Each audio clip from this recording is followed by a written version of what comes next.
Immersion in water, fire. This is without doubt the worst tragedy that Amtrak has suffered in its 23-year history. The mayor of Mobile, Michael Dow, is promising a full inspection of the bridge. Well, there's speculation the bridge was weak. Maybe. They're flying, metallurgists in to look at that, but there's some other speculations. 80 people are reported to have been killed in the second attack on a passenger plane in Georgia in as many days. The plane was hit by a missile shortly after landing in the besieged city of Sukhumi. Abkhaz separatists who are advancing on the city are being blamed. 26 people managed to escape the burning plane before it exploded. Boris Yeltsin seems to be winning his battle with the Russian parliament, with the military joining Western nations in backing him. The parliament Mr. Yeltsin dissolved yesterday is still sitting and issuing orders, but only a few people are supporting it. Foreign Secretary Douglas Hurd says the West will continue to back Mr. Yeltsin, but the situation is on a knife edge. I think it's been clear for a long time that Russia couldn't go along indefinitely with a president democratically elected, authority reinforced by the referendum earlier this year, and a parliament not democratically elected and obstructing what he was trying to do. Clearly, it couldn't go on as it had. Independent Radio News. The latest satellite picture, direct from John Warner satellite, Meteosat 4. That would be me then, would it? Okie dokie. Dense patches of fog expected by dawn. The overnight low 6 Celsius, 43 degrees Fahrenheit. Mist and fog will clear only slowly to give a sunny day today with a high of 16 Celsius, 61 degrees Fahrenheit. The outlook for Friday, dry at first but rain later. There'll be occasional rain over the weekend. The air quality's poor, so no sneaky breathing. Temperature now 9 Celsius, 48 degrees Fahrenheit. These are our jingles.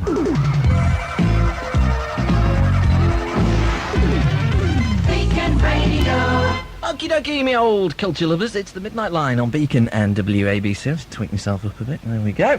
Get arrested for that. Tweaking yourself up on radio is a criminal offence. I'm Ian Perry, and the lines are open until around about 2 o'clock on Beacon and WABC's Midnight Line. What have we got for you? We have got Stitch. I've got Stitch. Haven't we got Stitch? You know, get Stitch one in your own watch. Oh, well. Anyway, Plank of the Month, that's what we got this morning.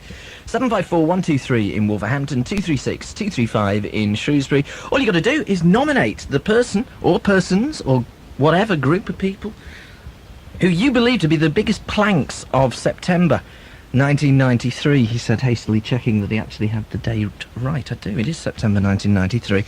Well, hurrah for that. Smoke me a kipper, I'll be back for breakfast. Right, so, I better initialise the computer. Past winners of this auspicious award, very auspicious award, have included Benny Hill, notably before he actually bit the big one and went to meet his maker. Benny Hill's won it. I think Ferguson's won it, Sarah Ferguson's won it. A bloke who runs a laundrette won it once.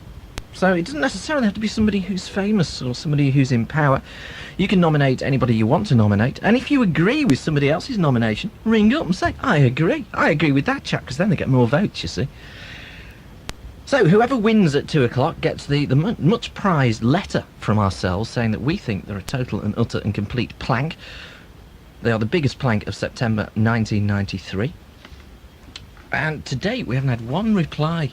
Very, very disappointing for such an auspicious award. I mean, if you give somebody like an Oscar, it's a clap of thunder they all take about, don't they?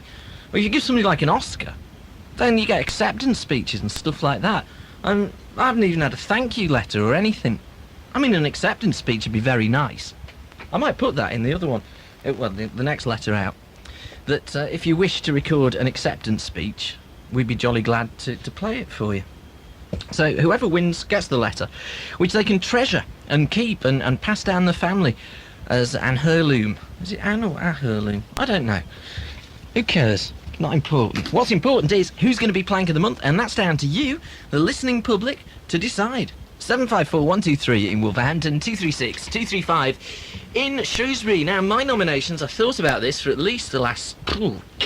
must be getting on for 3 minutes now. Because, I mean, the amount of preparation that goes into this show, you wouldn't believe. You wouldn't believe anybody could get away with doing so little.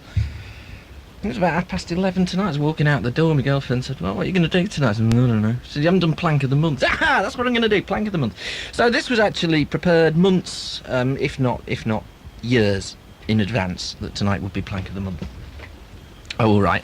It was decided 36 minutes ago. And not even by me. Now, having thought about this, I'm going to wade in with my nomination, because it's my show. And so I get the first nomination. Thank you very much. You're very kind. And I've got two. And I'm not sure they did it this month, but they deserve to go in anyway. I blame the government. There we go, 6 minutes into the show. 6 minutes 14 seconds to be absolutely precise. And the government have the first vote, admittedly, from me. We'll just initialise the computer. Never fall for it. It's an A4 Japanese state-of-the-art thingy. Right, now, my nomination is the government. Why the government? Well, for putting, and it's only my view, it's not the view, I have to say this. It's not necessarily the view of the station, it's just my view. But I bet most people agree with me. I'm jolly sure the boss does. And Dave might not. But anyway, the boss will, because he's a lefty. It's the way his trousers cut. Now, the government, yes, for putting tax on fuel. That's absolutely abysmal. I was watching a programme today, or the news I think they call it. Wonder where they get the ideas from for that. Anyway, I was watching that, and they were saying that 10% of Britain's kids, children in our society, 10%! Well, when I was at school, that was 1 in every 10. That's a lot of kids are living at least 40% below the poverty line. So people are having difficulty surviving without. They're going without food, they're going without Lorks knows what. And then along comes the government and puts a tax on keeping warm. A tax on being able to have a bath. A tax on cooking. Cooking at the back. Haven't done that yet. We should turn your hearing aid up, I really do. Anyway, tax on fuel, absolutely. I think it is the most antisocial, and again, it's only my view, but I think it's the most antisocial piece of legislation that has ever been put through those hallowed portals that we call Parliament. Absolutely disgraceful. So, I mean, if 10% of Britain's kids are already living below the poverty line, what's this new tax going to do? And yeah, all right, they come up with all this. Well, don't worry if you're poor, because if you're poor, we'll give you some money. Horse droppings is my answer to that. Get off the grass.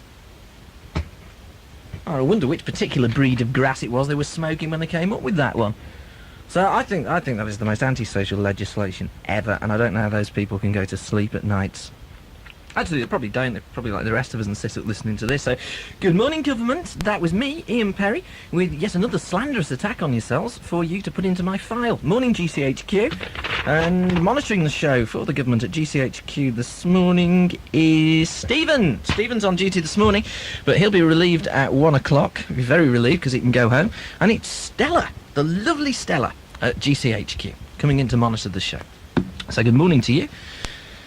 My second, and even more possibly controversial, nomination for Plank of the Month, and I'm not entirely sure who it should go to, whether or not it should go to Wolverhampton Council or the West Mids Police, but certainly one of them. Now, if I read this right, and I saw it, I'm very disappointed. Sue Beardsmore appears to be off this week, so there's no chance of sitting there watching her flurred nostrils. Terrible shame. Anyway, whoever it was, not in the same class as as Sue, and also, to be fair, it wasn't. It was the ITV local news. But anyway, apparently West Mids, they're probably bell-aiming each other. West Mids Police and the local council, between them, have conspired to create a situation where Remembrance Sunday may not actually happen. I think, as far as I understood it, they wanted to have a ceremony. Now, it's totally escaped me why it should cost £500, but the cost of security for the Remembrance Sunday is going to be £500, and the council is saying they can't afford it. And the West Mids Police are saying, well, it doesn't really matter if it is a remembrance-related event, because it still costs money, it still costs manpower, and we want to be paid for all these baggage searches we're going to have to do, and for all the security we've got to put on. Come on! At the going down of the sun, and the rest of it, we will remember them. We won't, at the going down of the sun, remember them if somebody gives us 500 quid. Get off the grass and get your priorities right. You want your heads banging together, the two of you. Can't believe that. That's just well out of order, that. Right, so there's my two. Right, who have we got first? Well, before we go, we've got Kim on the lines first. We'll speak to her in a moment. But before we do that, I will go through my mail. Now, I'm under pain of suffering not to read out this address. Please do not read out my address. Thank you. Dear Ian, I've been listening to the Midnight Line for 3 years. Well, actually, it's only been on just over 11 minutes. It just seems like 3 years. And would like to join in your competition. I'm really sure I have the perfect picture, as all bosses look like this. Would you please say happy birthday to Eric? And it's from Auntie A. Okay, Auntie A, we have your entry here. It's a fabulous new competition that you can join in with. All you've got to do is send me a picture of what you think my boss looks like. Now, we're going to get Mrs. Boss to judge it just as soon as I ask her. We'll keep the competition open for about 3 weeks, and the best 4 entries win an inscribed Culture Lovers Do It at Midnight pewter tankard. Old English pewter. You can't buy these things unless you go into Cobbler's just outside the Mander Centre and give them some money, in which case you probably could buy one. But what I mean, it's not the same as it buying one. I mean, you've got to win it, haven't you? So handcrafted, blah, blah, blah, blah, blah, precision instrument, blah, blah. And you can win that. And Auntie A has sent a picture here of a dragon. She reckons my boss looks like a dragon.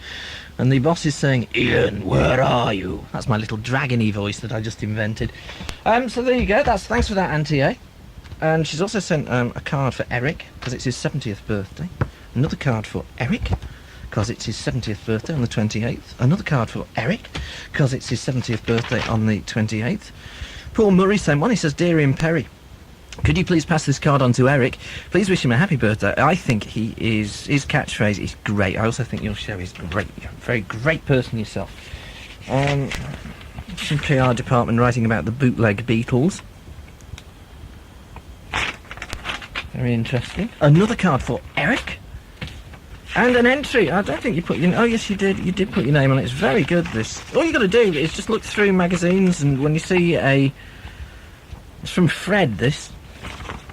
When you just see a picture of what you think my boss looks like, I mean, you know, it's a picture of a chimpanzee or something, cut it out, send it to me. Here we go. 1, 2, 3, 4 pictures of the boss as a kid. There we go, with his little black eye, his boils, and his mixed freckles and pimples. Catapult, odd socks, sticking plaster, which I can actually... My boss does actually, as far as I remember it, I'll have a look next time I come in during the day, but he walked around for ages with Jack Duckworth-type glasses on, because he's got that elastoplast holding them together. Really funny. Anyway, there he is as a punk, with a Yale key through his nose. Here he is today as a businessman, sitting on the loo, reading Playboy, and if you pull this... It's very clever the way this is done. You can make his eyes move. Very clever. Pity this isn't television, you could all see it, couldn't you?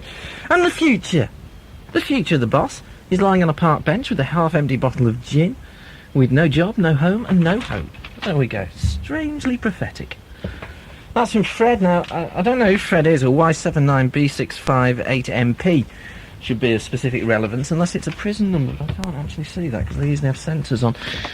And finally, another card for Eric. There we go. So we'll pass those on to Eric. Thank you for all the cards that you're sending. You make him very happy on his 70th birthday, and we do have a surprise in store for him, but he doesn't know what it is, so I can't tell you, but we'll tell you after the event. Okay, plank of the month, West Mids Police and the Council for wanting to abandon a Remembrance Sunday related event because of the cost of security. Well, come on, it's only 500 quid. I mean, if it comes to it, then we'll do an appeal from the Midnight Line and we'll raise it ourselves. You're going to be like that about it. And anyway, it's my council tax. God knows I pay enough of it. So I want, instead of wasting your time buying barrows full of flowers for Wolverhampton Town Centre, why don't you spend it on something worth spending it on, like a Remembrance Sunday? Okay, we got Kim on the lines first. I think Kim's on this line. Hello, Kim. Hiya. Yes, you are. Hello, I was Kim. really asleep sitting there. We sat on the line. I've got gob mode on. I've just gone gobby. Right, is that it? Something to do with the cocaine I took before I came in the studio. No, I didn't. I'm sure you didn't. That was just a joke, folks. Right, I didn't, then. and especially if you're in the drug squad, I most certainly didn't. Never touched the stuff. The only coke I use is bubbly, and it goes up your nose. Oh no, I've made it even worse now. Anyway, Kim, you're a first-time caller. You are? I am, yes. And who's your nomination for the plank of the month? I don't know the name of the people. That doesn't matter. But I'm nominating the people who've been writing hate mail to Mrs. Fran Davies, the mother of Laura Davies, the youngster who's had all the transplants in America. I think the money they've spent on stamps, if they didn't even want to give it to that cause, they could have given it to another cause. Really...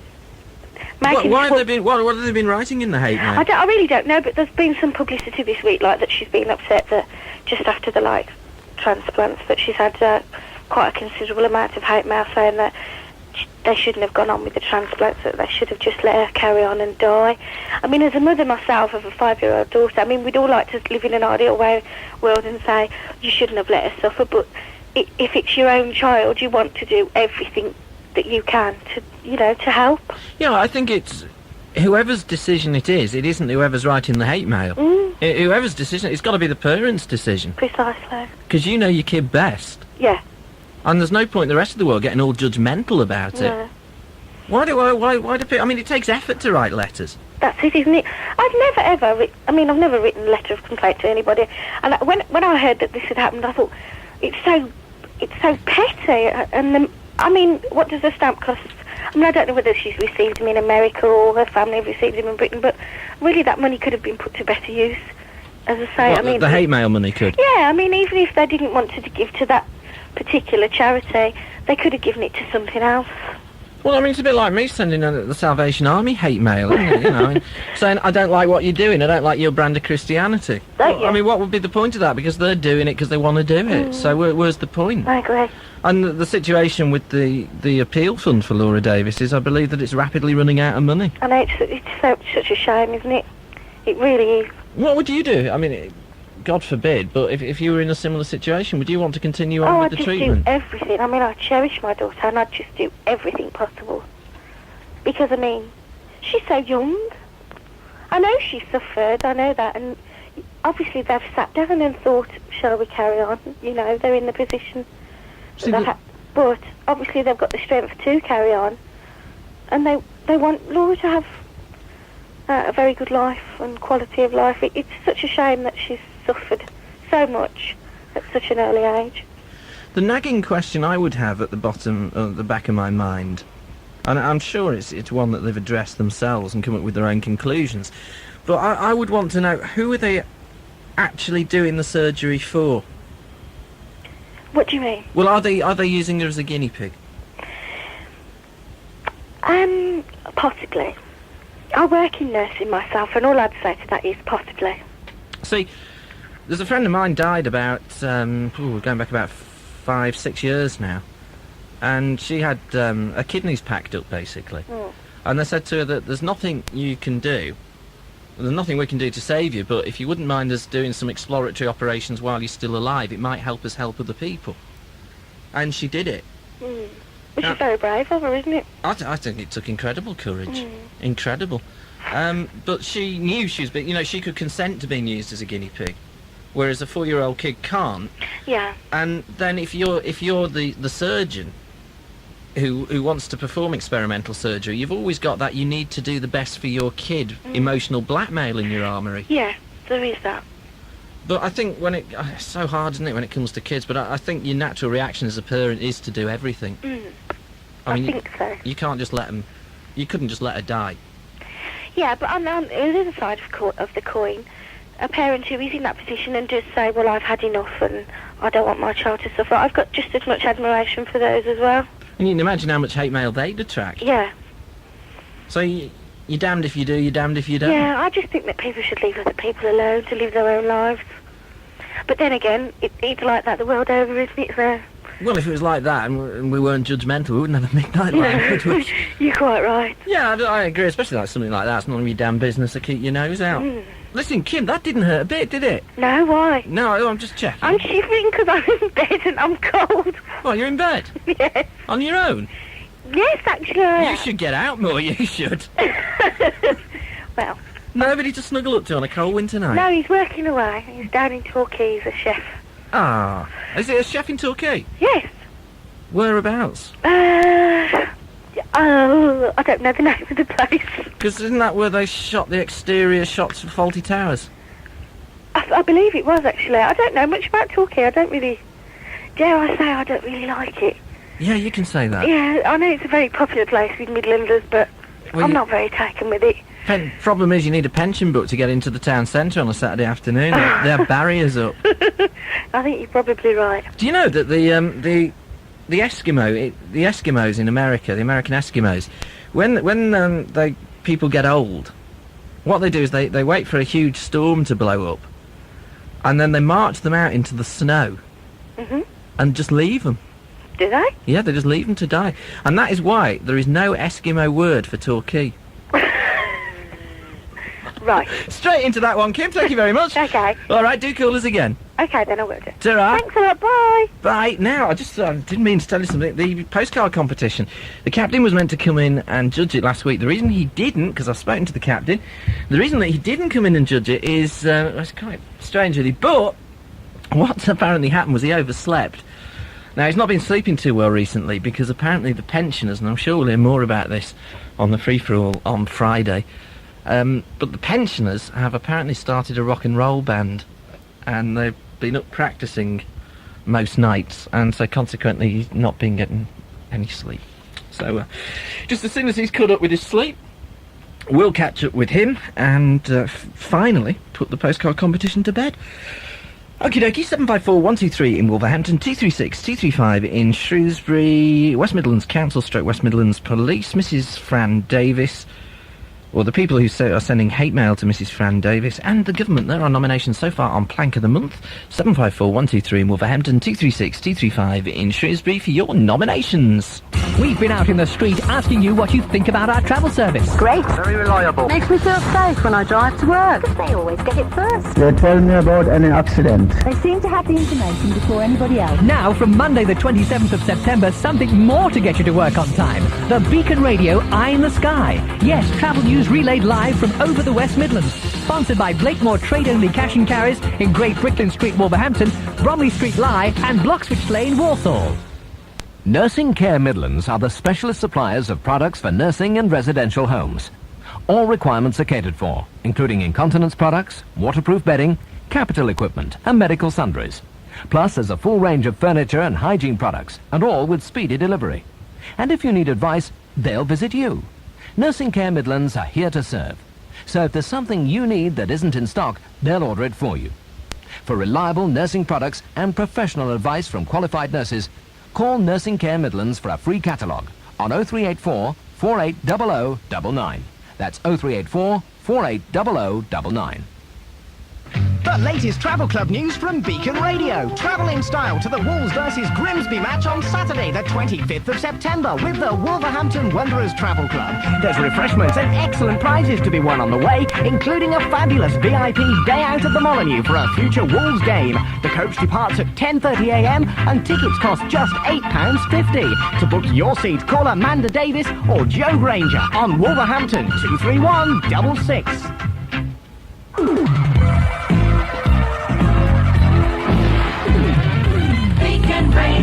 Midnight Line on Beacon and WABC. It's Plank of the Month, and here with his nomination, Martin. Good morning. Good morning, Ian. Good morning, Martin. Well, I reckon I'm going to go with you on the government.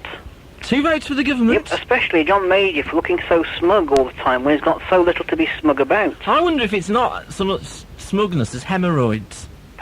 Unless he's on something. No, I think it's hemorrhoids, I think you'll find. No, perhaps he's I've got a friend who suffers terribly from hemorrhoids, and he has exactly... They're piles, by the way, if you don't know what hemorrhoids are. I know what piles are. No, I was just explaining to anybody who didn't know what hemorrhoids were, what they are, you see. I was thinking about my own in mind. Oh, you get them as well? I do, piles of trouble. My friend Bobby gets them. Deluxe style, apparently. And I mean, greater love hath no man, but one of our mutual friends once actually rubbed the cream on for him, which I thought was really a display of deep friendship. I think, yes. Because I couldn't bring myself to do that, quite frankly, no matter how much I might like him. Yes. Not without some marigold gloves on, anyway. Do you think Mr. Major's perhaps been sniffing the preparation H or something? Because there's obviously something there. I think it's hemorrhoids. I do, because you see, if you get, I've noticed this with Bobby. You see, if he sits down quick. And he's got hemorrhoids, he gets this really stupid expression on his face, and I think it's more or less the same thing. It could be. But, yeah, you always... But do you think it could be contagious? Because the rest of the ministers always seem to have this strange, smug expression on their face. Well, it makes you wonder what Margaret Thatcher did to them, you know. Well, it does, doesn't it? But they always seem to look as if there's a private joke that only they know. There is a private joke. Yeah. Have you seen the economy? Yeah, this is Have you it. seen the unemployment figures? Great joke, guys. Oh, yeah. Very funny. Punchline. You know, I think that sort of Mr. Major does seem to be, well, even less adept at doing things than Mrs. Thatcher. At least she looked confident when she was screwing the country. Poor old Mr. Major, he was screwing the country and doesn't seem to know what he's doing. I'll go along with that. You know, well, everybody makes the mistake of thinking there's a grand plan, whereas I just have this theory that he makes it up as he goes along. Could be. It's like Mrs. Thatcher's glove puppet. Unfortunately, the hand's gone. This sort of frantically waving about, wondering what to do next.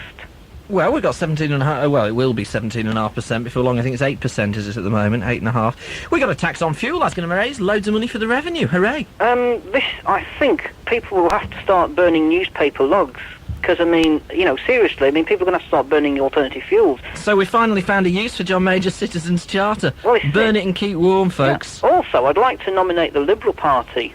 Oh, is that what they're calling themselves this week? Well, this sort of, nominate the Liberal Party, the idea that you can actually use sort of fascist-style racist leaflets, and then sort of feign surprise when the real fascists actually get into power, you know. What did they use? Well, it was sort of basically saying, look, I saw a copy of it, sort of reproduced one of the papers, and actually sort of saying, look at these horrible Labour Party people, aren't they naughty? They're giving money to the Bangladeshi youth movement, sort of spit, snarl. And I thought, oh, that'll do it. What a wonderful idea. I think the problem with the Liberals is they get the idea that getting into power is such a wonderful thing that they do tend to forget their sort of so-called liberal criteria. And they do tend to get a bit sort of away from their principles from time to time. Okay, just suppose for a minute that the Labour Party were giving the Outer Mongolian One-Legged Lesbians Association some money, right? Is that above question? No, but it isn't above question. I think the way that the Liberal Party used it was very, very questionable. And I think that they've just before the conference to sort of open themselves up to sort of doubt from their liberal credentials was a pretty stupid thing. Although that was only one branch of a national party, wasn't it? Yeah, but and Paddy was straight in, no messing. Mr. Square Jaw himself. I will not tolerate. What? I will not tolerate. I will not tolerate. He was practicing before he went on. I know, must have been. Well, this really is like a fire extinguisher. Mr. Ashdown with the fire extinguisher. I will not tolerate the boys playing with cigarette lighters, as a school happily burns to the ground. It's a bit late, Mr. Ashdown not tolerating something which he's probably tolerated before quite happily. What, do you think he knew it was going on? No, I think Mr. Ashdown tolerates things until he does, when they're not pointed out to him, and he only not tolerates them when someone says, don't you think these people in Millwall have been racist? Oh, so I won't tolerate that. Oh, no. But if there is, and I stress is, an inequality in how various organisations qualify for council money, that needs sorting out, doesn't it? It does, but I think that as soon as you start doing that, you lay yourself open for charges of racist. Incidentally, the Commission for Racial Equality will be on the show on the 28th. Oh, that'll be interesting. That will be interesting. It will, yes. Oh, yes. Oh, yes, because, now the thing is, though, I think that, really, if you are a Liberal Party, you've got to be squeaky clean. You've got to be because you can't allow any hints of racism or any other kind of ism. Because when you do, people say, "Oh, you're not really liberal, are you?" Well, why is talking about something? Why is inquiry? Why is that racist? It was the way it was put. I think the thing is, if you sort of play with fire, you're going to expect to get burnt. And as they also say, a man with forked tongue should not kiss balloons. Well, which is true. Words of wisdom. Oh, I like that. It's pretty good words of wisdom this time of the night. It's actually from the Goons, that, I think. It was one of Spike Milligan's, that one. So you reckon that they basically got burned by using racist literature? Well, potentially racist literature. You see, the thing is, they wanted to appeal to people sort of a racist bent. But the thing is, people have sort of criticised the Labour Party for being too Tory in recent years, saying, well, why vote for the sort of pretend Tory party when you've got the real one to vote for? I think maybe people thought, well, why vote for sort of pretend racists when you've got real racists to vote for? Oh, we'll vote for the BNP. What a good idea. I suppose on that basis you could always vote your Plank of the Month nomination as whoever voted for the BNP. Yeah, thing is, you see, I mean, it's not living in Millwall. It's hard to know why people did vote for the BNP. But I think that I'd vote for the Liberals for being bloody stupid. Okie dokie. And for Mr Major and his government for vote taxing fuel, which is a particularly harsh and cruel thing to do. Perhaps he wants a part in a Victorian melodrama. Well, when Mrs Thatcher said that she was going to take us back to Victorian values, I didn't realise that included soup kitchens and workhouses. Well, I think, unfortunately, Mr Major appears to be the little monkey on the organ grinder's shoulder who's taken over, doesn't know any of the bloody tunes. Okie dokie, well, we'll send him a music book for Christmas. Oh, I think that's going to be a good idea, yes. All right then, Martin, thanks for those. Okay. Ta-ra. Bye. Next on the lines with the most famous catchphrase in the entire cosmos. Give us an E, give us an R, give us an I, give us a C or a K, or just to be on the safe side, you better give us both. It's Eric. Eric, I've heard this bit. Yes, thank you. Here it comes, for those of you who love it. This is culture you're now experiencing. True culture. You can't buy culture like this. Is it me, or does it get longer every night? I wish. Calm down at the back. Right, Eric, good morning. Good morning, Ian. Good morning, Eric. How are you? Rocking and rolling, mate. Good. Rocking and rolling. What a fabulous place Stoke-on-Trent is. Huh? What a fabulous place Stoke-on-Trent is. And anybody who says that I've ever said anything derogatory about Stoke-on-Trent needs their ears syringing. It's a fabulous place with a fabulous football team. I got bad stomach, did you say? Sorry, you have? Oh, I had as well, but it's gone now, you'd be pleased to know. I think it's a bug. I know. Ian. I know a joke about that, but you'll have to listen on Sunday for it. Right, yes, Eric. Plank of the month? 3. 3 of them, okay, fire away, colour. 1 is Kenneth Clark with his VTA. With his what? His VTA or VAT. Oh, the VAT on fuel. On the heating. other is Peter Lilly. Cutting pensions. Okay, and your third one? Skinning the old to pay for their debts. And the other one is the council at Wolverhampton. Okay, let's start off with Kenneth Clark, VAT. If your fuel bills go up by, I think it's 8% this time. If they go up, Eric, what's that going to mean to you? Well, you just imagine my pension now is 68. That means to say that I can't have me heating on.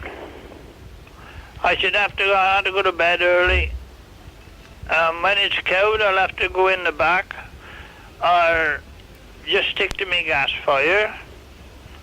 Because you imagine I get a bill for 40 quid, put the VAT on top of that. Which I think is 8% at the moment. I stand to be corrected on that. That's, maths was never my strong point. It's quite a lot, isn't it? Mm. Yeah, 8% of £40 is a lot. Then there's what it is. There's me electric, which sometimes is 100 quid. Wait a sec, I'm just still working this out slowly. It's going to add another £3.20 onto your bill. Yeah. And sometimes my electric bill is 100 quid. Well, that's going to... Even I can work that one out. That's the only way to cut that down is stop putting the immersion heater on for hot water and use more gas. So how would you get your hot water then, Eric?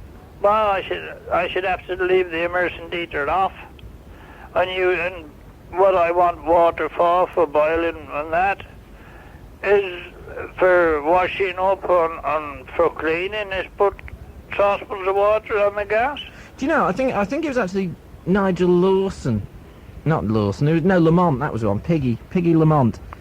And he was being questioned about the government and whether or not they were even considering putting a tax on fuel. And he said yes, he would tell the truth. He wouldn't try and hide the fact that yes, they were looking at it, and they've been thinking about it since the Brazilian conference on conservation, because they believed that the best way to save the earth and to save the earth's resources was to put VAT on fuel. Brilliant. How come VAT save the outrun of energy if the energy run. They can't turn around and say, well, we'll stick £1,000 in there to stop the energy running out. Well, they reckon that people would then use less, you see. And well, that means to say that such as people in these homes and people and the old people, right, and people with a woman with children, they got to sort of freeze in the winter. Yes, that's exactly it, isn't it? I mean, how many winters go by when an old person dies, or how many old people are sitting there not putting the heating on because they're too scared? Well, that's it. Because they're scared of what the bill... I mean, God knows I'm scared of what the bill's going to be. Yeah, every winter. Now they're going to put it on coal now, aren't they? Oh, that's the latest, is it? They're going to put it on coal now. So... Well, why not tax food and be done with it? Well, why not tax the air we breathe? Yeah, well, don't go giving them ideas, Eric. OK, so Kenneth Clark, well, I think that goes under the government, OK, because that's 3 votes. There's the Council of Wolverhampton. What have they done, Eric? Well, they want £500, the police do, for security on Armistice Day. The 11th of the 11th at 11 o'clock. Yeah. It is the actual... I couldn't quite work out whether it was the actual remembrance ceremony. No, it's not the day of Armistice Day. It's not the real remembrance, but it's anything like to do with them, to do with the veterans before Armistice Day.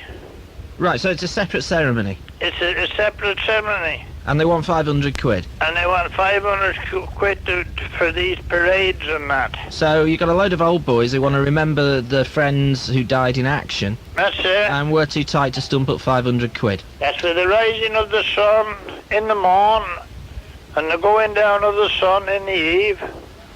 We shall remember them. As long as we've got 500 quid to do it with. As long as they've got 500 quid to do it with. I mean, I'm sure if you had a wit round, you'd raise 500 quid. I'll give them a tenner. Oh, I tell you what, I'd help to support it. For the sake of the lads that did die. I reckon it's a disgrace. Thanks awfully for getting yourself killed in World War I, II and so forth, but we haven't actually got enough money to remember you. Thanks for going down to the Falklands and losing your leg, but afraid we haven't got 500 quid. Yeah, well, that's the way it works. Hi, Ian. All right then, Eric. Yeah. Give my love to, I send my love to Rose, Sue, the fan club. And all the fan club. Big E's fan club. All right, mate. God bless all. Ta-ra. Bye. There we go, Big E, with his 3 nominations for Plank of the Month. It's Beacon and WABC, 754-123 in Wolverhampton, 236-235 in Shrewsbury. It's the Midnight Line, and it is the most talked about phone show on your dial, so there. And in fact, go out tomorrow and collar somebody. Doesn't matter if it's a total stranger in the street. Collar them and say, do you listen to the Midnight Line? And in the unlikely event of them saying no, tell them to do it. We'll be back with more calls on Plank of the Month, more nominations, after this award-winning commercial break. Beacon Radio presents Bad Boys Inc. live at the Dorchester Teen Scene on Saturday the 25th of September. Don't miss this opportunity to the boys in the flesh. Doors are open between 5 and 8 p.m. and you must be aged between 14 and 18. Get your tickets now from the Dorchester in Temple Street, price £5. For more information, call Wolverhampton 716676 or phone Beacon Radio during office hours. Bad Boys Inc. live at the Teen Scene. Each year, heart disease claims hundreds of thousands of lives. Help the British Heart Foundation fight against heart disease by taking part in the Beacon Radio sponsored walk on Sunday the 26th of September over 6, 8 or 10 mile courses. Exercise is vital for a healthy heart, so by helping us reach our goal of £100,000, you'll also do yourself some good. For more information, call into Beacon Radio's reception during office hours or phone Derek Robinson on 0902 712265. When it comes to central heating, there are plenty of... choices. But there is one name you can really trust. British Gas West Midlands. They're highly experienced and totally professional, and there's even the reassurance of a 2-year warranty and the comfort of a gas shower as standard. For a free central heating survey and quote, call the experts on 0800-424-567 or visit your gas shop. Gosh, who was that gas man?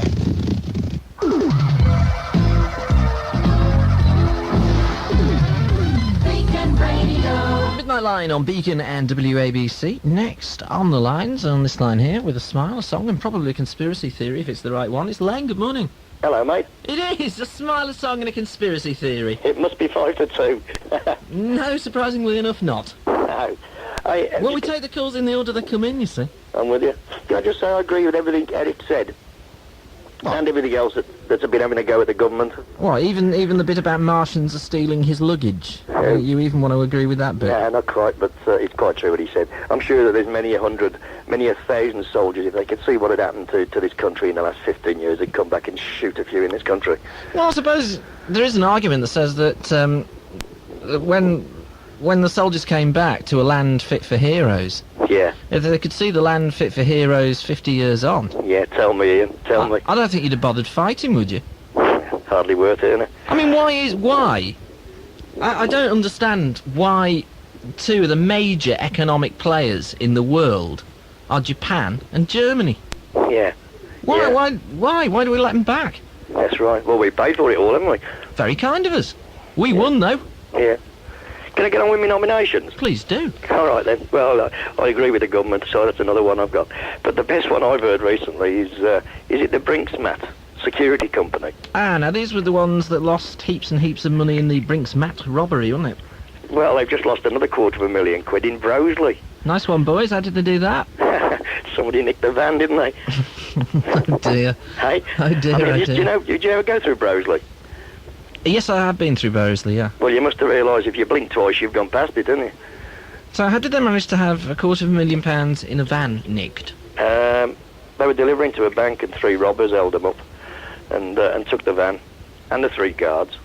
But the nomination really is a bit for the Brinksmat security company for being a load of idiots. And the second one is for the guards themselves, because would you guard £250,000 for £3.50 an hour? No, but fortunately I'm not in a position where, because of the government's economic policies, I have to. Mm. And the funny thing is, Ian, that everybody I've spoken to in the last 2 days has said, I hope they get away with it. Nobody was hurt. Yeah, best of luck to them. I wonder if any of the other callers sort of sympathise. To be quite honest, it's a bit of the Robin Hood syndrome, isn't it? It's robbing the rich. It just shows our respective ages, that, because I was thinking of alias Smith and Jones. Yeah. That's right. I mean, there's a bit of respect for these robbers. I mean, the police would say, oh dear, throw their hands up, these are thieves and this, that and the other. But, there's a little bit of respect on the streets for people like this. Well, I think that is a crying shame, because ultimately, I mean, I used to think when banks got robbed, like by Smith and Jones, I mean, if you listen to the beginning of alias Smith and Jones, they say, and in all the jobs they pulled, they never hurt anybody, which made our 2 latter-day Robin Hoods real popular with everybody but the law and the railroads. But the problem is, if somebody robs a bank, then they're going to get the money back. If somebody rips off an insurance company with a false claim, they'll just stick everybody else's premiums up. So everybody pays for it. You're on about your bike insurance again, aren't you? Well, yeah, no. Well, yes. Yes. You were thinking of it. Are you kidding? Do you know what I saw a picture of today? Go on. I can hardly stop salivating.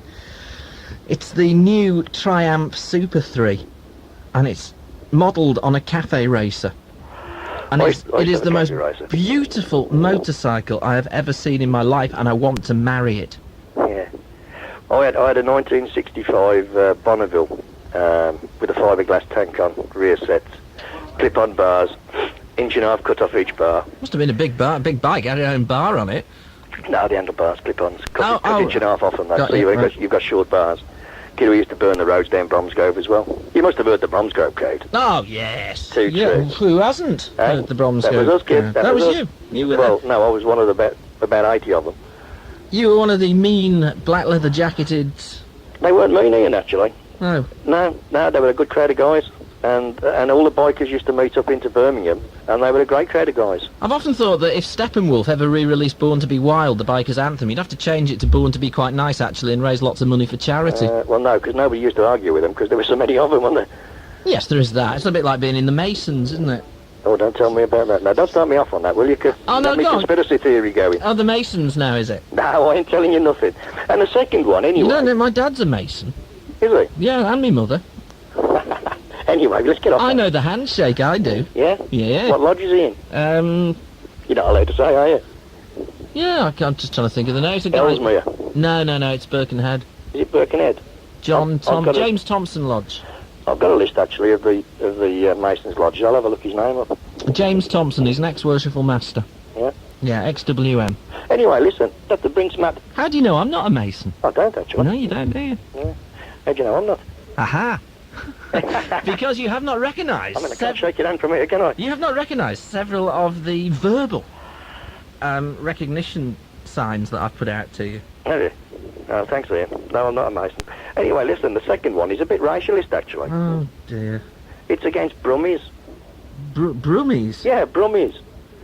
So the rest of you lot in the Midlands that's listening to this programme, next time you see the advert on the telly for the Prudential Insurance Company... Identified because they readily confessed that they'd only had children to get council houses or council flats, and one of them said, well, they were Welsh, so she said something like, I had a baby, didn't I, and lovely, and I got a council flat and all that. And then she went and had another one because she wanted a bigger house, and it worked. She got a bigger house. Now, what they're doing in America, they've said, okay, well, look, if you're a single parent, then we'll look after you. But they passed a law in America that said, but if you get pregnant again, you don't get any more money. So would that be a good idea to do here? If you're a single parent, you only get the benefits for the first child. Would that discourage, as the Americans appear to believe, would that discourage people having children simply to qualify for bigger and better benefits? Another point, I didn't actually catch the lady's name. She looked a bit austere, not my sort. Didn't look anything like Sue Beardsmore. She's a bit austere, probably a Tory. She said, she confronted this group of single mothers, and she said, look, you shouldn't have children. You shouldn't have children until you can afford them. You shouldn't just have them and let society pay for them. Well, is that true? Do you put a premium on motherhood? That's Robin Hood's mother, for anybody who didn't know. Okay, so single mothers, you obviously all go out, get pregnant, just so you can get council houses. This is obviously true, because everywhere I look, this is what the media is telling me.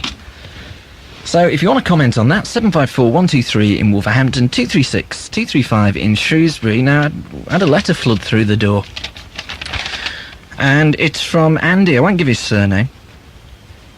He says, Dear Ian, as an avid listener of your show, I felt the need to write to explain one or two things to you that I need to confess.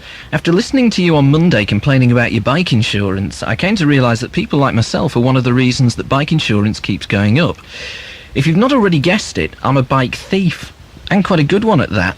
In the past 3 years, I've stolen at least 15 bikes and passed them on to where and whoever would have them. I do not steal to order, only as and when I feel like it, which hopefully won't be too often now. I recently went up to Stafford and stole one from outside a pub frequented by the Stafford Eagles. You're playing with death, man. It was a GPZ 900. Quite nice, in all honesty. Fortunately, I've only been caught once by two guys in a garage, and quite rightly, they gave me some stick, literally, with a baseball bat.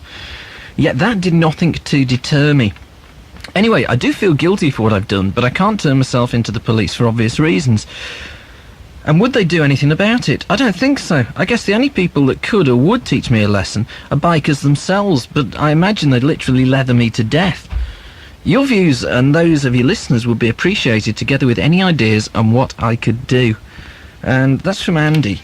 He says, P.S. Was that your Triumph parked outside Street Bike on Sunday afternoon, a Daytona 900? It wasn't, but I've ridden it. I know the one you're talking about. And I don't like the riding position, quite honestly. Well, nice bike, though. Very nice bike. Maybe the answer is to offer myself over to a group of bikers, if only to be taught that you don't steal other people's property, especially bikes. Well, I really don't know what to say. I really don't know what to say. So we'll open the lines. You heard the letter. He said, what should I do? He's nicked 15 bikes, can't stop himself. He's had a leathering off some bikers once. That didn't stop him. What will stop people? 754-123 in Wolverhampton, 236-235 in Shrewsbury. On Friday we did a free-for-all, but it was largely dominated by the BNP, British National Party, victory in the Isle of Dogs, where they won the very first council seat. The BNP are an extreme right-wing party. Most of their policies, well, I don't know, policies, has probably been a bit kind to them, but anyway, they fought the election issue, quite literally, on racist issues, the issues of race. They said that they are taking Britain back for the British, or England back for the English, or something like that. And over the weekend there was 27 arrests in violence which was indirectly related to the BNP's victory in the council seat. The question is, though, when you have an extreme right-wing party like the BNP, can you ban them? Because they're only exercising, everybody has the same right, which is to stand before your contemporaries within society and say, hey, vote for me. I mean, you can't ban parties just because they start getting popular, can you?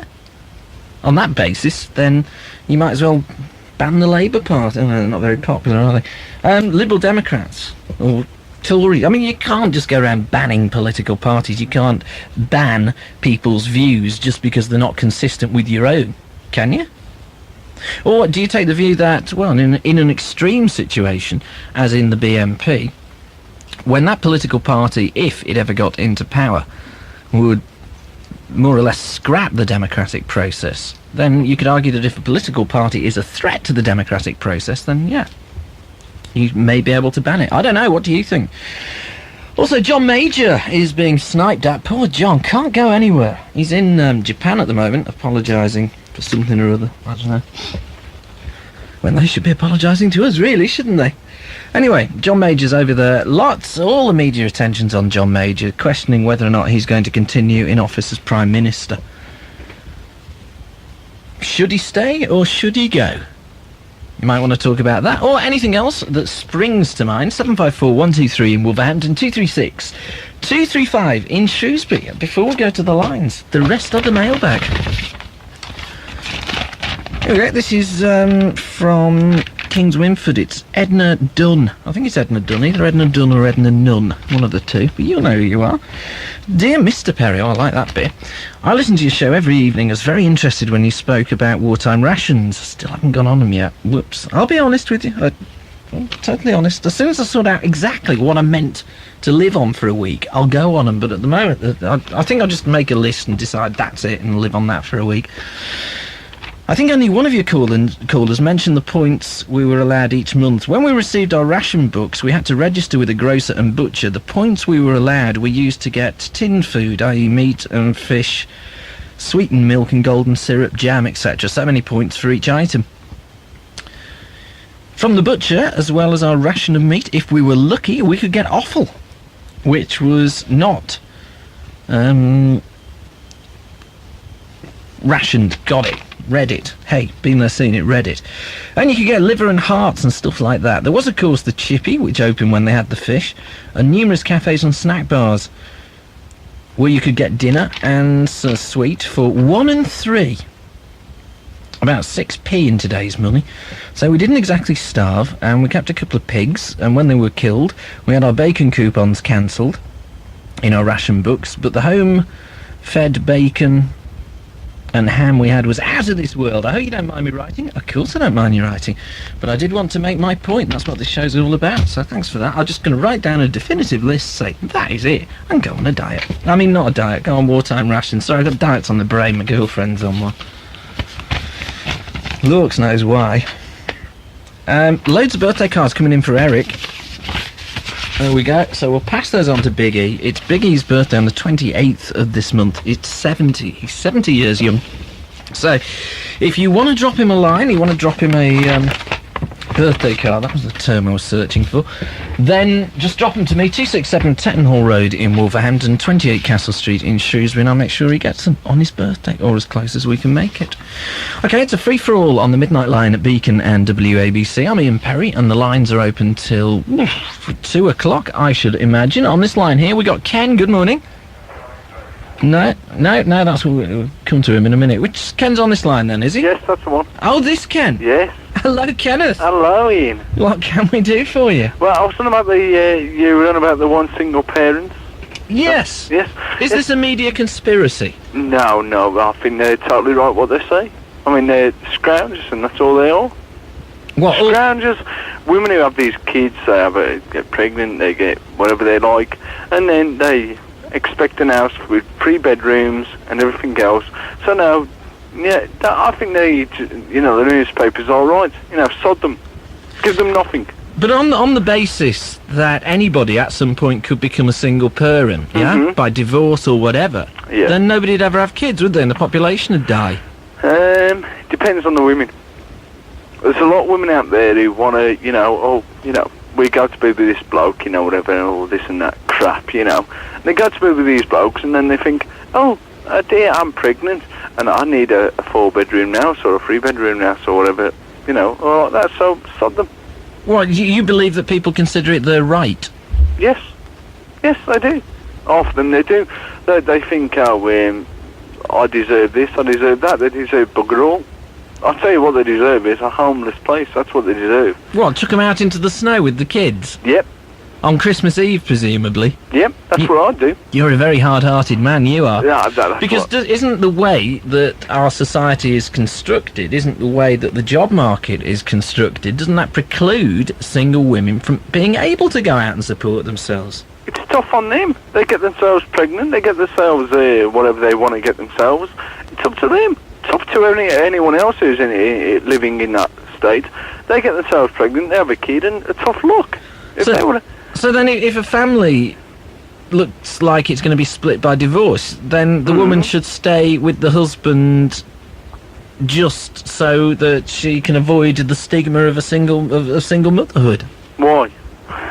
Well, because under your theories, under your rules, as soon as she got divorced and became a single parent, then, as far as you're concerned, that would mark her out as a wastrel.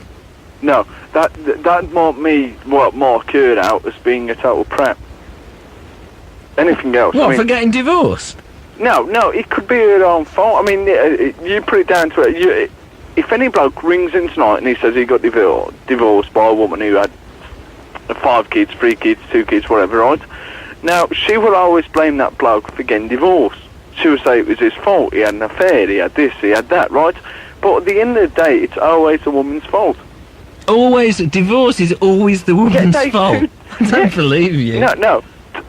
At the end of the day, they two-time the blokes, they get on with they say, oh, we're just going out for a drink, they go out for a drink, right? And they two-time the blokes, they get the leg over with someone else, and that is why men don't trust them no more. Women are just two-timing little sods, and that is what they are. And that's all of them, is it? Everyone, without exception? Nearly everyone, yeah. I'll be totally honest with you, yes, I think every woman's like that. Did your mother used to lock you in the coal hole when you were a kid or something? No, I don't think like that. Did they keep moving house without telling you? No, Why have you got such a downer on women, Ken? Because they're two-timing little sods. They always will be, and they will carry on being like that unless men look up to them and say, right, you're not getting away with this. You don't think you're going to do this to me. Maintenance off me, my furniture off me, my house off me sometimes. No, women get off with too much, and, they do get away with too much. But having children, I would have thought, is a shared responsibility. Of course, I agree with that totally, 100%, but after these women turn around and say, I'm having the kid, I'm going to take this kid on and all this, and when the chap wants to see their kid, oh, no, you're not going to see him, oh, no, all this and palaver and everything else, they make it out to be, you're not seeing this kid unless you do this, do it to my rules and everything else like that. So where do you get these theories from? From other men who I talk to. That is where I get them from. Women can be, I'll tell you something, women can be right little buggers. I'll tell you, that's saying it politely, right little buggers. I'm not saying it the harsh way I usually say it, but they can be like that. Women have got a harsh streak in them, right? They know how far to go, and they do it. They do whatever you like. You know, they do it. So women as a race are no better, as far as you're concerned, than manipulative users of the male kind. Of course, that's what they are. I mean, they come along all sweet and nice, you know, when you meet up with a bloke. Oh, I'm nothing, you know, all nice and polite.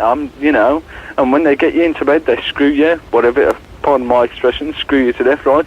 And then they have a kid, and then what they're doing then is, right, if you don't do this... Are you happily married yourself, Ken? I don't think so. No, I don't. I don't think so. You know me by now. I don't think so. But I've heard from other men, and I know what these women are like. They can be right little buggers at times. I'm saying it politely, but there you are. But these women can get away with a lot of things, I tell you. And these women get these 3-bedroom houses. So single motherhood, then, is just an example, another facet of womankind in general's manipulative stance. Right, how many times have you been divorced, Dean? Twice. Twice, right.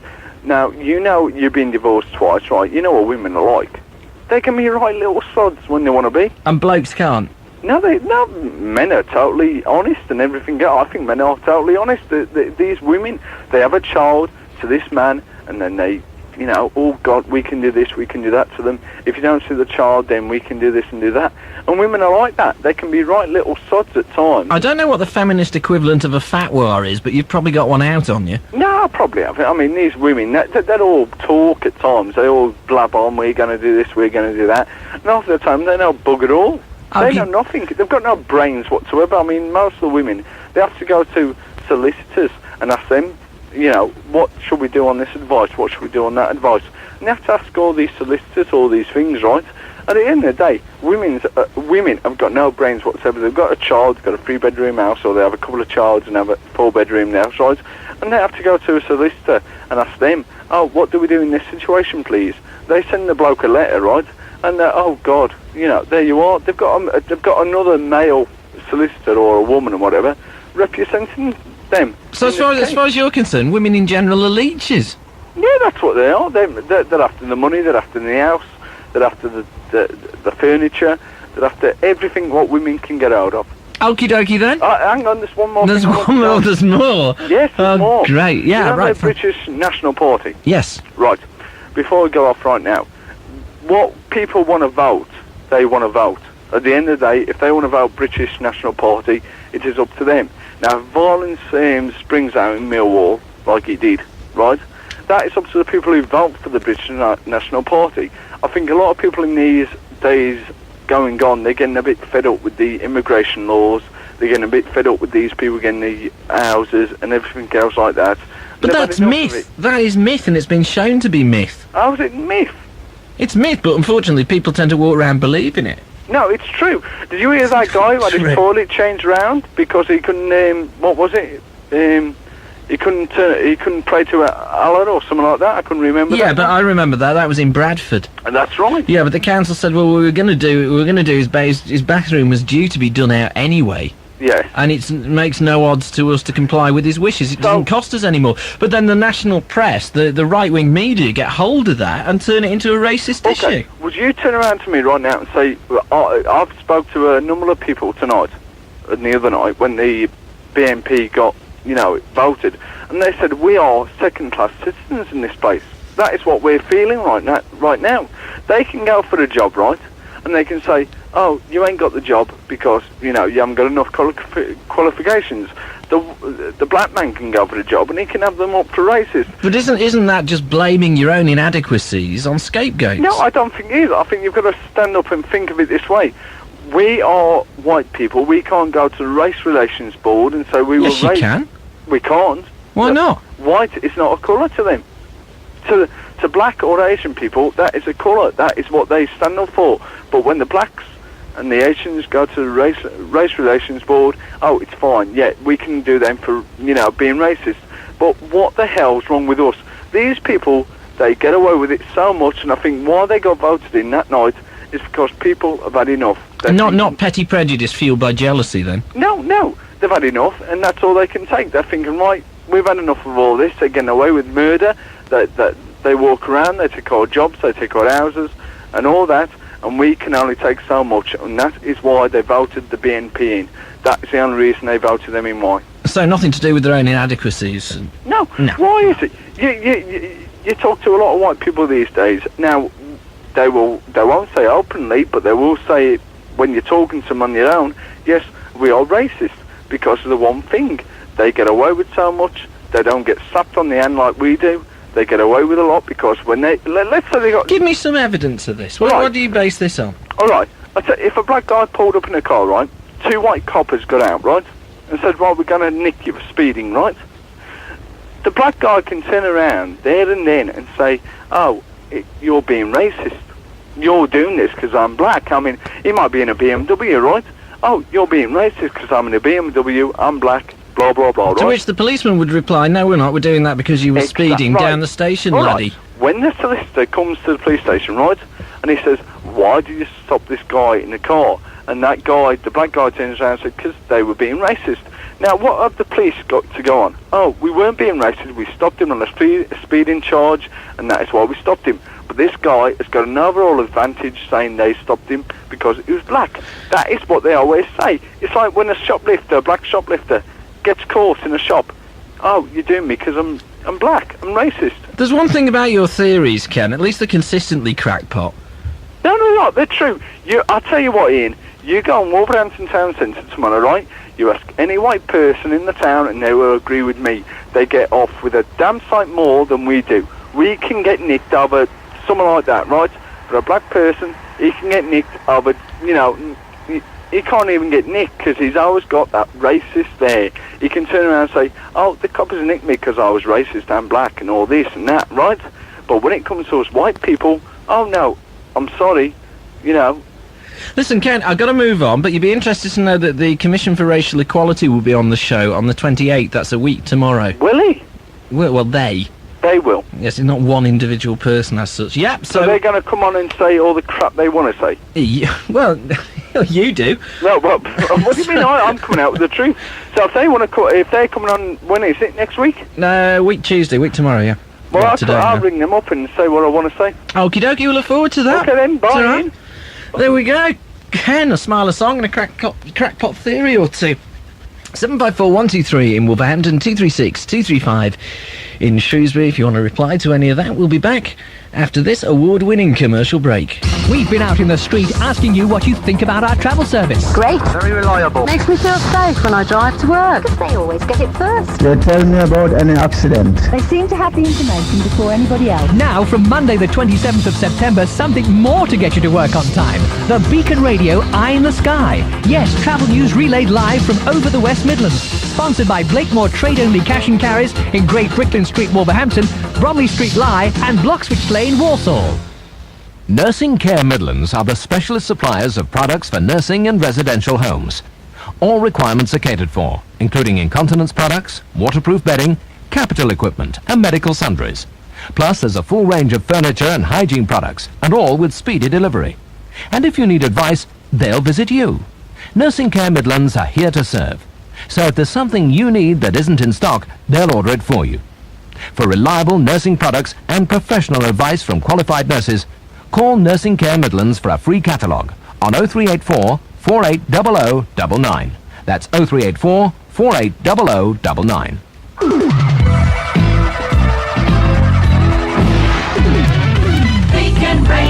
Midnight Line on Beacon and WABC. It's a free-for-all, so you can talk about anything you want to talk about. 754-123 in Wolverhampton, 236-235 in Shrewsbury.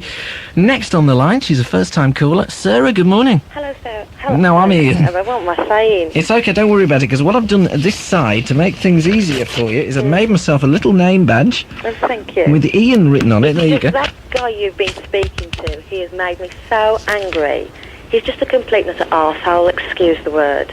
But I've never had such a load of crap in my life. Which bit? Let's start with the first bit you didn't agree with. The single parents, basically. But why is it that the media have got such a downer on single parents? Because the media don't understand the point of the woman. They always think of it through the point of the taxpayer having to fork out money for them. And I can understand it, don't get me wrong. I mean, it gets me mad when I see 16-year-old kids walking around with a child and they're getting council property. It really bugs me. Because when I was 16, I worked till I was 21 and I had my daughter. I took 12 months out, basically because I couldn't find a job with the correct amount of wages for childcare facilities. Luckily, my parents agreed to have my daughter for me. I work, fair enough, I have a council property, but I didn't get that property until I've been working and was able to pay my own rent. I wouldn't accept one from them. I don't receive a penny maintenance from a natural father. I support my child herself, and basically, that guy is just an idiot. The natural father?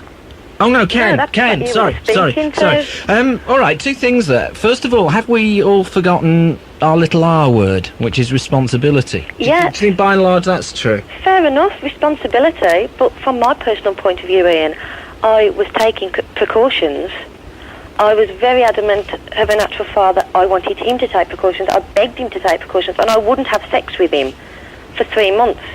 I went out Christmas, got absolutely drunk, woke up New Year's Eve feeling sick and realised I was pregnant. So obviously my precautions hadn't worked. But that wasn't on my side, that was on his side for not taking the responsibility with me. But then I wasn't really asking if you felt you'd been responsible. What I was saying is you said that you see 16-year-old girls walking around with babies. Mm-hmm. What I want to ask is, are we failing the youth of today by not getting it over to them?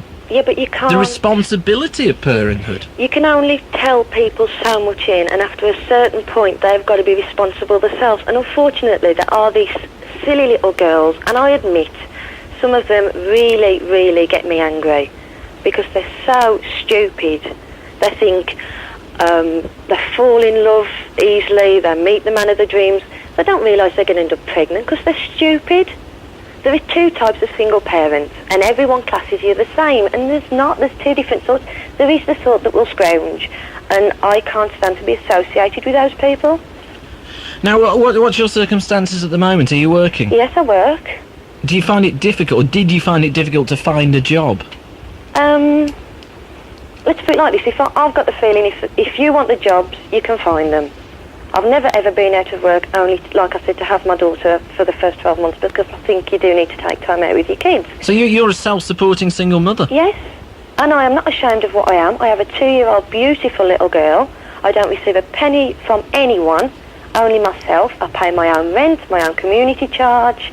I don't rely on no one. And to be associated with these people who do rely on the state, on the taxpayer. I'm a taxpayer myself, so I'm having to pay for them out of my wages. You know, it's just so angry when you get people jumping to the same conclusions about everyone. That because you're a single parent, therefore you must be on the scrounge. Yeah, exactly. I mean, that's like saying someone who's gay has got to have AIDS, because you haven't. I know it's a stupid point to put across, but you can't associate everyone the same.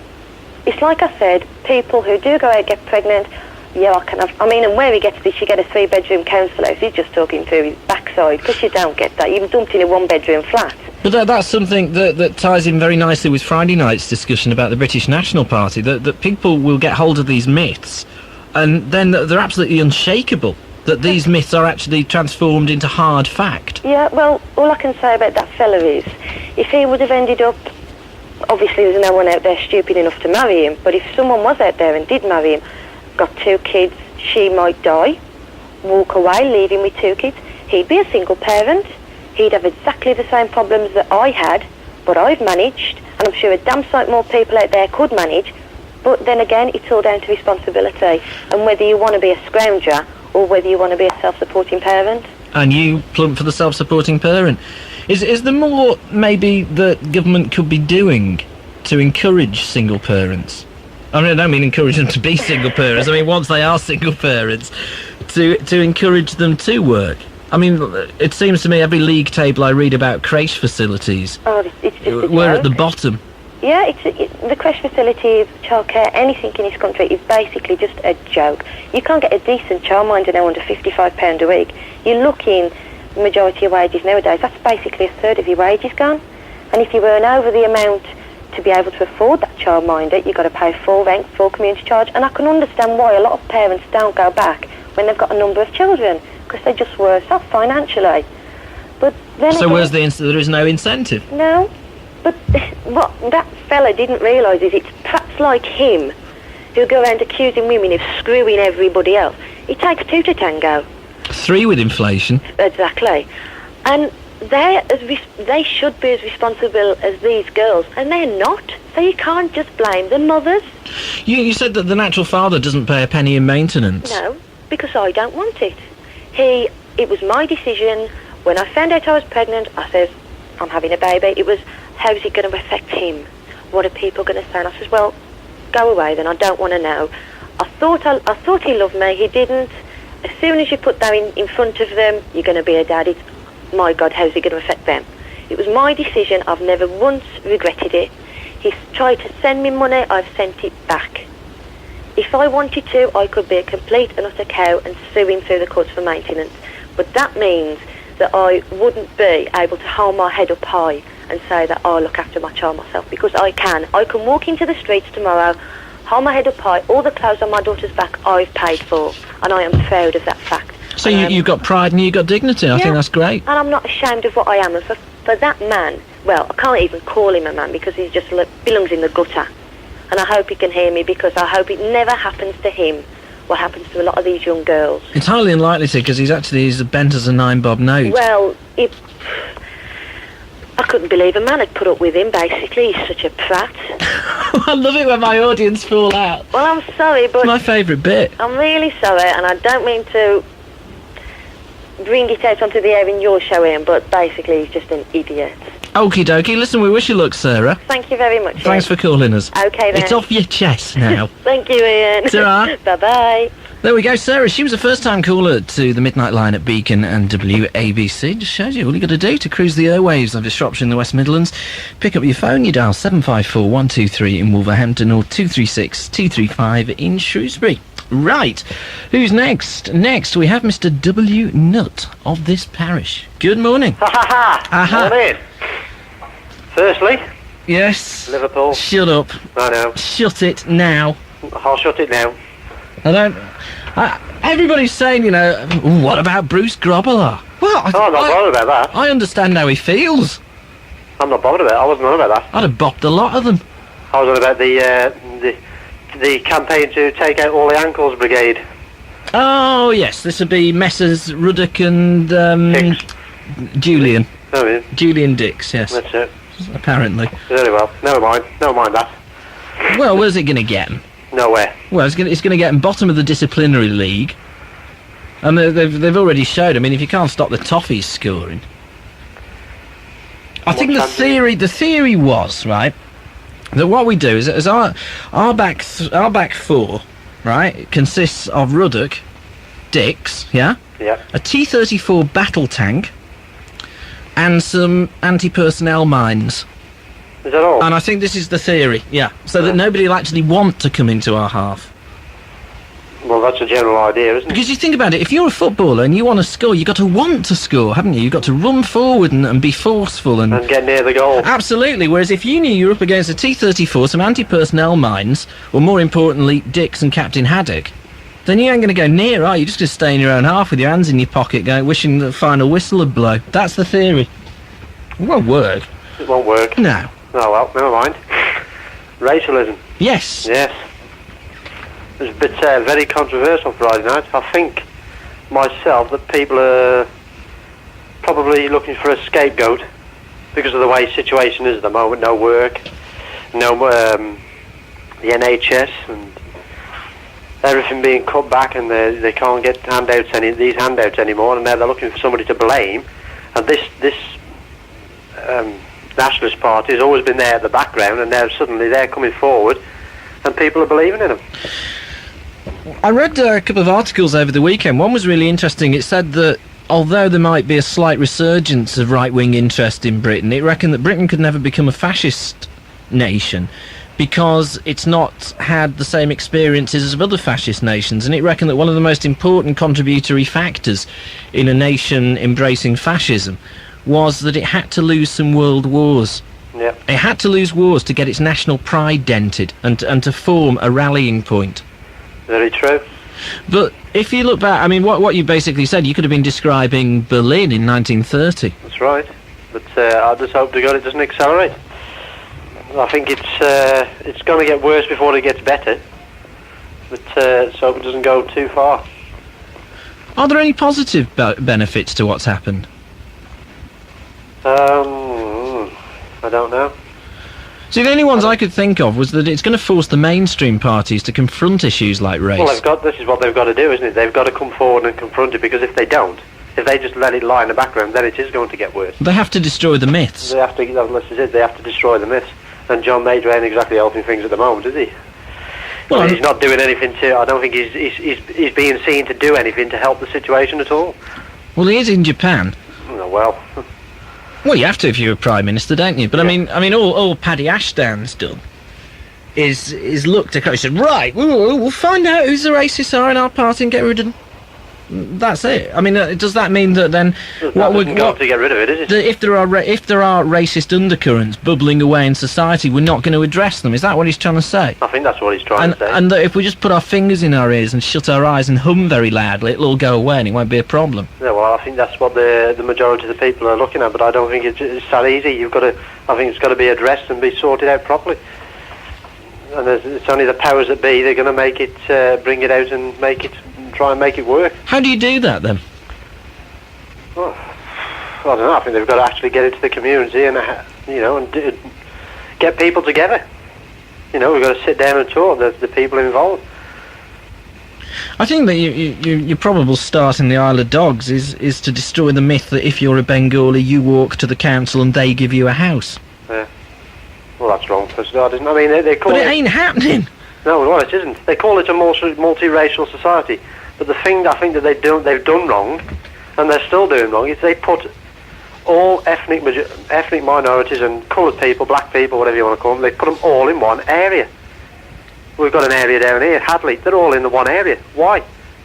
If it's supposed to be multiracial, shouldn't you all be living, Shouldn't you have integration? Integration. Chinese, Japanese, Indian, no matter what, you should all be living within the same area, in the same street. I can remember 15 years ago, a coloured family moved into our street, and the people either side moved out. Nice to know we're so tolerant, isn't it? That wasn't, that wasn't that long ago, but they and because I knew this family, I've known them for years. I used to box with one of the brothers, and I was standing there talking to them one day, oh, you white trash, you nigger lover. And this was coming from a woman who lived, we've known for years. What do you do? Why do people get so upset about race? I give up. I don't know, because I've never, it's never bothered me. I'll just get on with anybody. It doesn't matter what creed or... But I think it's, they're over here to take what we've got. I think that's where a lot of people look at it. That's the way a lot of people look at it. But then I suppose if there is a blame, then you have to lay it not at the government's door particularly, but at successive government's door, because they've mismanaged what should be a multicultural society. That's what it is, I think. Yeah, I think you've hit the nail on the head there. I think it isn't just one. You can't just blame one person, because it's been going on for years. I mean, when they first came over it, they were saying, oh, well, you're not good enough to do this job, and they give them jobs cleaning toilets, and now them jobs that are being done by these people, and they can't get the jobs. White people can't get the jobs, they're moaning. Yeah, but moaning about what? I mean, nobody has a God-given right to anything, do they? No, but they're moaning because they can't get the jobs because Harry Black's got them. Well, what difference does it make? What difference is it meant to be a meritocracy, I would have said. Yeah. Mr. W. Nutt. We have to... Oh, one more. One more from Mr. W. Nutt. Mr. Major. Yes. If he'd been in Telford last week... What would you have said to him? I would have said to him, why have we got such the highest intelligent dole queue in the world? Maybe we're trying to get in the Guinness Book of Records. Probably. And... I mean, we're already probably there for the longest dole queue in the world. Well, one of them, and the Brainius as well. While he was lying fatally wounded on the floor, a local constable would say, sorry about you getting injured, Mr. Major, but being greatly undermanned, we couldn't stop this assassination attempt on you, and it was a waste of time arresting him because he'd just been on holiday anyway, he doesn't want another one. In which case, Mr. Major would probably tell the police they weren't efficient enough and dock their wages by 15%. Very probably. All right, Mr. W. Nutt. Okay, sir. Ta-ra. Keep doing it. I will. See you soon. Bye. Bye. Midnight Line on Beacon and WABC, 754-123 in Wolverhampton, 236-235 in Shrewsbury. It's a free-for-all, so you can talk about anything you want to talk about.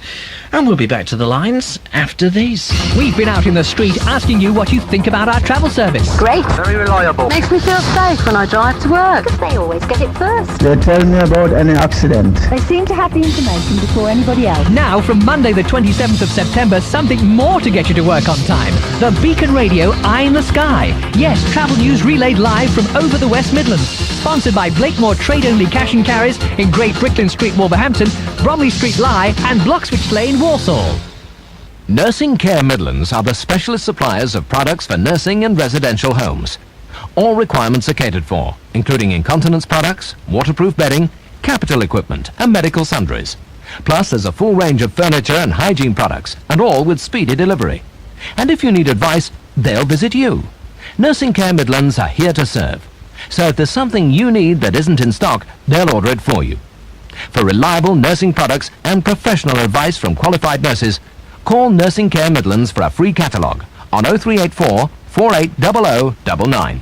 That's 0384 480099. Who would you call if you had a free BT phone card? Hello? Hi, it's your favourite son phoning from college. You're my only son. Are you well? Yes, thanks.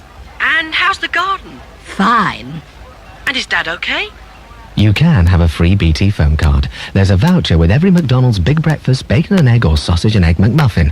Collect 3 vouchers and we'll give you a free £1 BT phone card.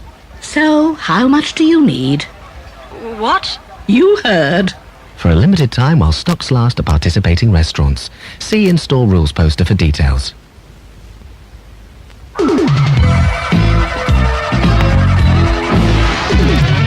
Beacon Radio. Midnight Line on Beacon and WABC. Good morning to Tony. He's on his way home at the moment. Right, who have we got next? We've got Tina. Good morning, Tina. First time caller. Yeah. What can we do for you? I'd like to agree with the lady that just found about Ken being a prat. Oh, fair enough. Fair enough. Are you a single mother? Yeah, I am. And you don't agree with what's been said about single mothers? No, I mean, me and my husband was married for 3 years and then everything broke down. And I've been living with my parents now 2 years and the council won't do a thing for me. So this myth that as soon as you go to the council and say, oh, I'm a single mother, then they vacate part of Buckingham Palace for you, it's not true? No, I've been waiting 2 years now. Is it it's done on a point system, isn't it? Yeah. So where are you going wrong with the points? I've got enough points, I just won't offer me nowhere to live. Despite the fact that you keep going up there? Yeah, I mean, I ring every day. Why have the media got hold of this idea, then, that all single parents, and that appears to be what they're saying, are scroungers, ne'er-do-wells? I don't know. But it's not you? No. And you wish to refute this? Yeah. You did it, Tina. Okay. All right. Yeah, thanks. Ta-ra. Ta-ra. Next on this line here, we've got Brian. Good morning, Brian. Morning, Ian. Good morning. What can we do for you? Well, basically, a moan about the DSS in Wellington. The Department of Social Services, yes. Yeah. We are asking the questions. Yep. Why did they go from being the DHSS to the DSS, and are they going to become the SS? Probably become the SS. I don't know. But what it is, it's my future brother-in-law and my sister. They've got a 6-month-old son. They've been waiting on the council list for a place of their own. They're currently living with my mum and dad. And my mum and dad live in a 3-bedroom house, but it's more like a 2.5-bedroom house. They've managed to get themselves a place through the Shropshire Star, through the accommodations to let. So sick of waiting around for something to happen, they went out and made it happen, yeah? Yeah. The landlord that they've spoke to have told them that if they could have got £100 as a deposit, the place was theirs. So they toddled off down to Wellington yesterday to see about a social loan, which in their leaflet states they will help you with payments towards the house, flat, whatever. Subsection 1, if we've got any money left. Well, this is it. So off they toddle off down there, go to see the bloke, and he turns around and they asked for a £100 loan to pay back, and they were refused. Why did they refuse them, did they say? They are living with my mum and dad, they've got a roof over their head, and they want to think themselves lucky. The trouble is, my mum and dad feel that the rest of of the family have left home. It's now time that they flew the nest, so to speak, and started to settle down as an independent couple with their child. What makes me angry is that you can go to the Social Security and get a loan for a cooker, and don't purchase a cooker, go and spend it on somewhere else. But then the way, to be fair to the DSSS, the way they would look at it is to prioritise it. Mm-hmm. And they would look at it and say, well, okay, well, if we give £100 loan here, then we don't have £100 to give over there, and this guy maybe hasn't got a roof over his head. Yeah. Well, I mean, it's not the DSSS; it's the way it's the system. It's the system, yeah. And I think it's all wrong. I mean, they're trying desperately. The waiting list for a house, but incidentally, with the council, is 8 years. In Wellington. In Telford. Ouch. And there's housing trusts, councils, all got. Where I live now, there's a new set of houses being built right now. What's your It's your brother-in-law, did you say? Well, future brother-in-law. Future brother-in-law. Is he working? No, but he's looking for work. Both of them are looking for work. They both applied for work yesterday. Have our expectations... Well, obviously our expectations have changed over the past 40 years. Because, like, when my mum and dad got married, they started their married life living on my grandmother's settee. Yeah. In the back room. I think my mum and dad started off in rooms. You know, just finding a room and getting on with it, so to speak. Is it a question now, we want it all and we want it now? I think so, yeah, but, you know, what I can't understand is the council have got... I can understand the council's waiting list, because me and my partner were on the waiting list as well. We got took on by a housing trust, which feed off the same list of people waiting for the...